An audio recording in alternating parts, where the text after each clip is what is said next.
just made the list. So make sure you like and subscribe. Chris Jericho has been all over the world, whether it was Japan, United States, Mexico, and everywhere in between. He was trained in the legendary dungeon at the Hart family house. He worked for Smoky Mountain Wrestling, which was owned by Jim Cornette back in the 90s, and actually teamed with Lance Storm, and they made a very good tag team, and was actually going to be saddled with a gimmick in WWE, but it was a gimmick that ultimately became a jobber gimmick. So, in his infinite wisdom, he turned that gimmick down because somebody got word to him that it was a gimmick, but it was a jobber gimmick. And that wouldn't have elevated his career at all. So after his stint with Smoky Mountain Wrestling, he ended up in ECW, where he really made a name. And he really wasn't there for very long, a few months here. But I mean, he was going from ECW to New Japan, really working both ends of the spectrum. He was a champion in ECW. Him and Eddie Guerrero and Dean Malenko were essentially all in ECW at the same time, so they all really got to work with each other in ECW, and they all essentially left around the same time and went to WCW. And if you look at Chris Jericho's first year essentially in WCW, he didn't have he was just this good guy that came out.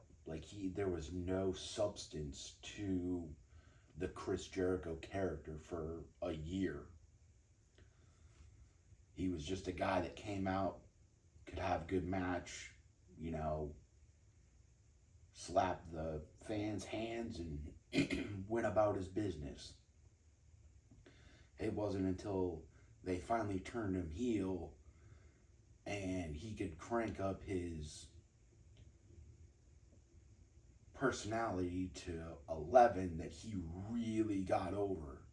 I mean, he had incredible feuds with Juventud Guerrero, Rey Mysterio, Dean Malenko, held the Cruiserweight title multiple times. I mean, he came out on a Nitro with a list of 1,001 holds. And he was actually still talking while they were on commercial break, and he came back and he was still talking when they came back from commercial break. So he essentially had say 10 minutes to just talk. And, probably 5 of that was commercial time. But it was how he was getting over. And he was one of the foundation pieces of that Cruiserweight division, along with Dean Malenko and Rey Mysterio and Eddie Guerrero. And they all put on incredible matches. And, you got the, Monday Night is Jericho. I mean, he had a t-shirt. I mean, he had a security guard. He was the TV champion. unfortunately, everybody that was in WCW and in that cruiserweight level wasn't getting elevated to that next tier, that next level. I mean, yeah, a couple of them held the United States Championship, but they didn't really do anything with them when they had the United States Championship.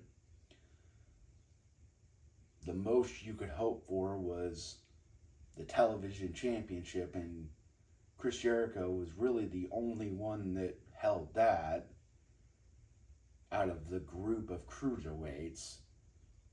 They weren't being elevated into that mid card or upper mid card so they could become the champions and help the company grow and make new stars. So he ended up leaving WCW and had one of the greatest debuts in WWE history when he interrupted The Rock and went toe-to-toe with The Rock in a promo. And that was one of the loudest pops you will ever hear for anyone debuting in a wrestling company.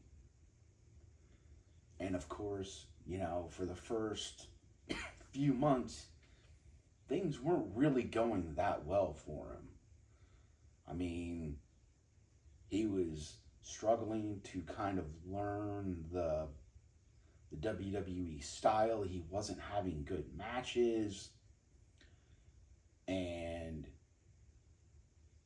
wasn't really connecting with wouldn't really say he wasn't connecting with the audience, because the audience knew who he was, but he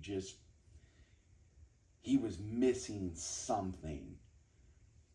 And he finally found it. And as soon as he found it, it was to the moon and back. I mean, he had incredible Intercontinental Championship matches.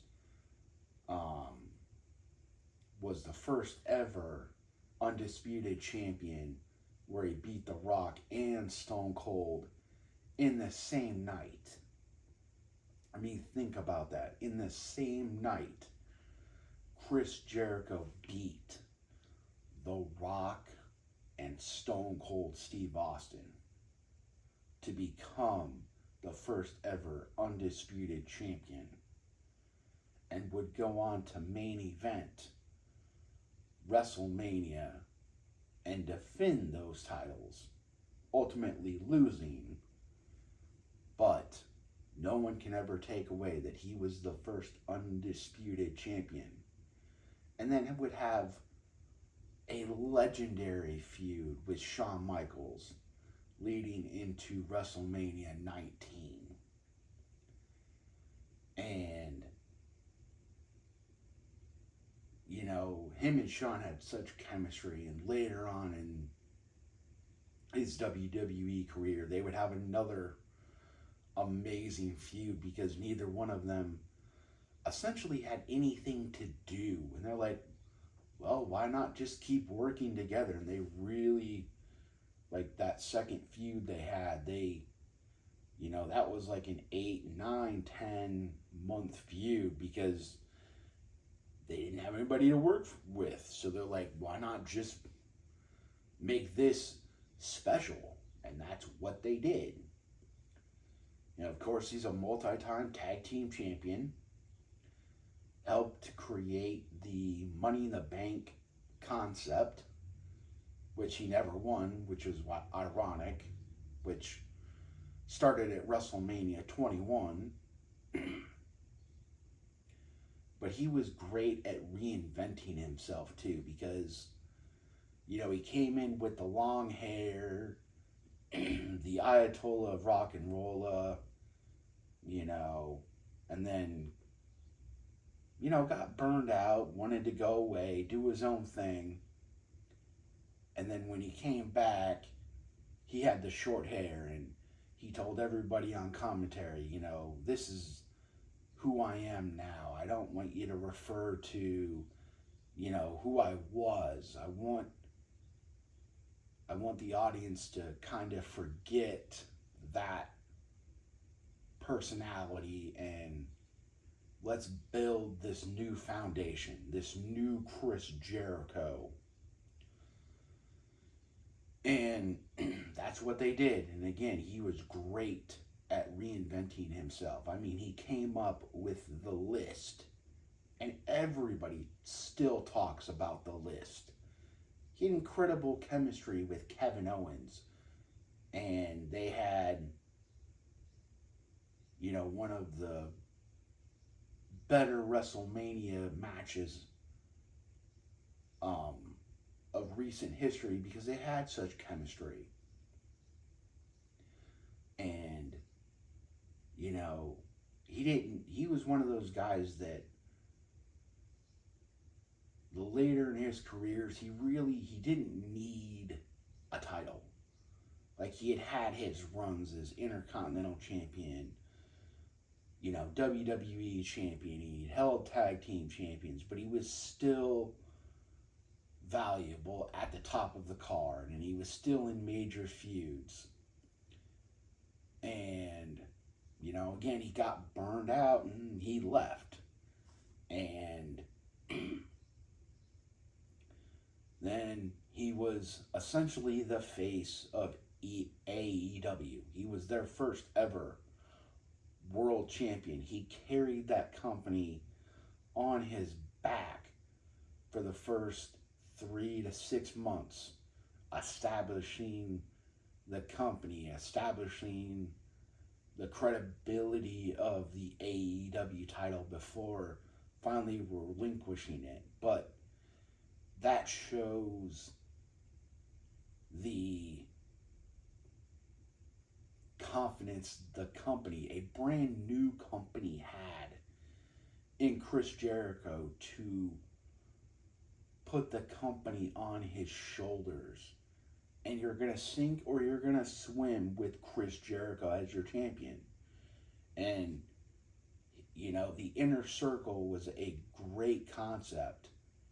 I do wish that a few of the members had won more gold, but I really loved that concept. And again, it was him reinventing himself, and them all singing along to Judas, and him getting over because of the song, and having a series of matches where you got to see every aspect of his character from the beginning until the end. And he got to have a Wrestle Kingdom match with Kenny Omega, Alpha versus Omega. He was an IWGP Intercontinental Champion. And he continues to wrestle to this day. And the longevity of his career is truly amazing, and no one will ever forget Chris Jericho because you just made the list.